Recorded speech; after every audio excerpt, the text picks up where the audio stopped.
Every morning, I get up, I go to the bathroom, I let my pet rabbit Trudy out of her pen, I make coffee and feed Trudy, and then I drink my coffee and plan my day.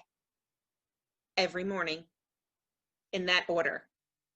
Lord, help me if I make coffee before going to the bathroom or forget to let Trudy out of her pen, because it can literally throw me off for my whole day.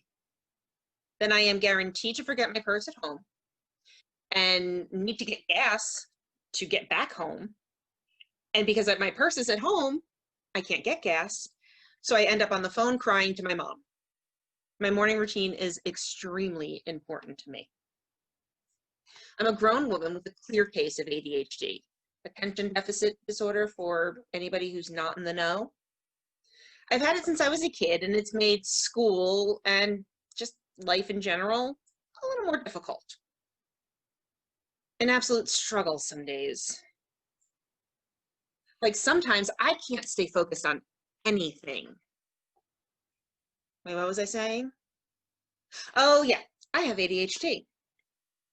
And being an adult with ADHD can be many, many things. Scary, frustrating, time-consuming, expensive, but often hilarious, if you don't take yourself too seriously. Let me walk you through a typical productive day. I sit on my couch and to enjoy my coffee, and I notice a slight layer of dust on the coffee table. So I start cleaning the living room. During that process, I find something that belongs in my bedroom. So I abort what I'm doing in the living room and take that item to the bedroom. While there, I realize that I have a ton of laundry to do, so I separate clothes and start a load. Then I head to the kitchen for a little snack and start emptying the dishwasher while it's heating up in the microwave. Then the microwave goes off, and I leave a half-empty dishwasher to go eat. While I'm eating, I think to myself, wait, now what was I doing? Oh yeah. And I go back to cleaning and dusting the coffee table. And I continue to repeat this process all day long. And then my husband comes home to laundry hanging half out of the dryer, half of my living room completely dismantled, a spotless stove, but a half-empty dishwasher, and he finds me on a step stool in the bedroom with my head in the closet cleaning out the stuff from the top shelf that he's piled there for the last 6 months. The look of confused horror on his face is a sight to behold. There are other symptoms of ADHD besides just getting easily distracted. In case you haven't noticed, I talk a lot, to the point that it's sometimes physically exhausting not to talk.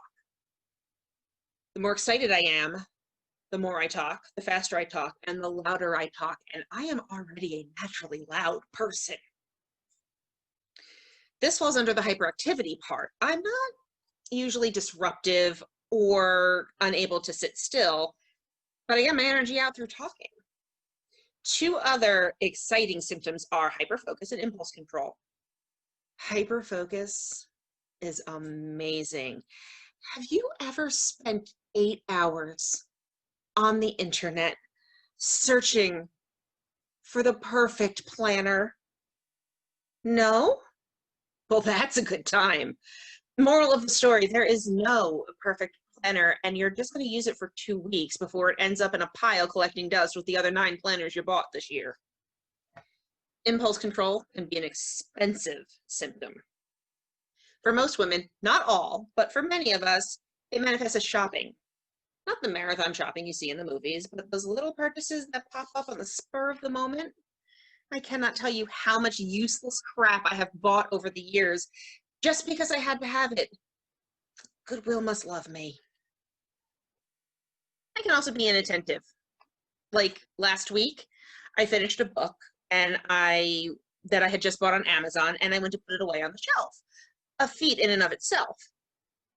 And when I got to the shelf, I saw that I had already purchased a copy, and the unread copy was staring me right in the face from the bookshelf. And this is the second time I've done this since quarantine has started. I'm also pretty sure Alexa hates me. I ask her to tell me the forecast and immediately zone out as soon as she starts talking. She has to repeat herself like 4 times before I leave in the morning. I used to be very self-conscious about my quirks when I was younger.